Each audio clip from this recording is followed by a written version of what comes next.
Well, howdy. I'm Infinity Solstice, bright wizard of destiny. Welcome to the gallery at Go Organic Sports Ranch. So beside me, I have a silkscreen by my artist friend, man-woman, called Peaceful Kingdom. It's not one of my favorites, but it does grow on you. Man-woman. So this video blog is called Capes, Privileged, and Reincarnation. I've been up to the ski hill in Golden just once this year, so tomorrow will be my second time. I'm still feeling a little rusty, so I'm not going to wear my cape yet, although it has already been missed by a few people up there. Capes really do have some kind of power. Just ask Gandalf the White, or as he became known, or as he was, Gandalf the Grey, as he defended Middle-earth from one megalomaniac or another. The Romans, the Chinese, the Brits, the Jews, the Catholics, the Orcs, all seem to want the entire world.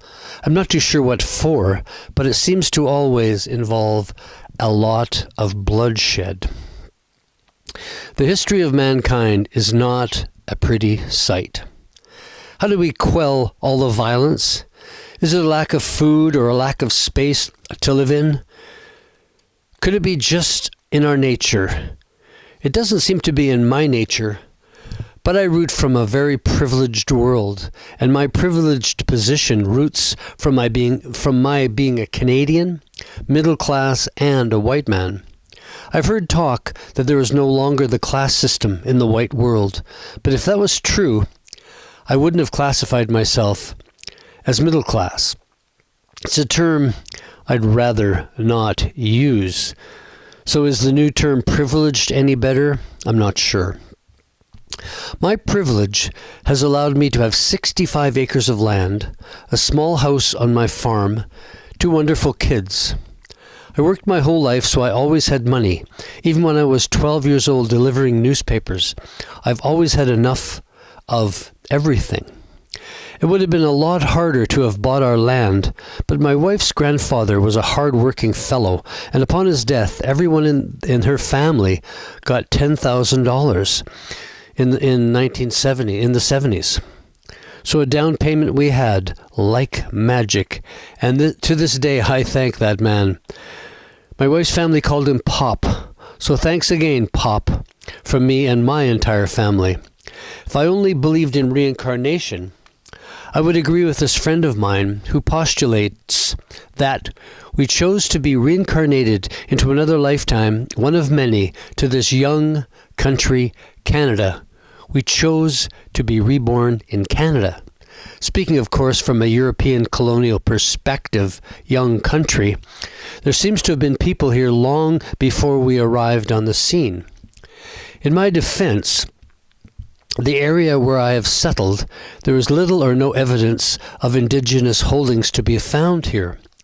Land is very thickly forested, shady, and somewhat inaccessible, except by river, and the other side of the valley is many times more livable for a group of people that didn't possess metal tools.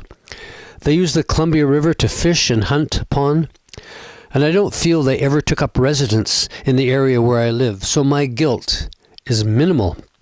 But of late, hearing of the length and breadth of the deculturalizing of the native population across this fair country, it is most disturbing, and in some ways responsible for me not being the least bit interested in me claiming my European heritage, with all the European wars and their claims upon the whole world. I chose not to be part of that history, being a second-generation Canadian born and bred, and my children are third generation. The only thing I hold in my mind is I must have come from healthy stock to have survived this far into the 21st century, as now we have the need of vaccines and antibiotics to help maintain our breathing and our health. As I'm writing these words, my wife calls from upstairs, "Turn on the radio! Do you want to hear about the war?" Another war in Europe. The Russians are acting up. But I respond, "No! No!" Here in BC, we are about as far away from Europe as you can get, and I like it that way. Let's stay out of all Europe's business.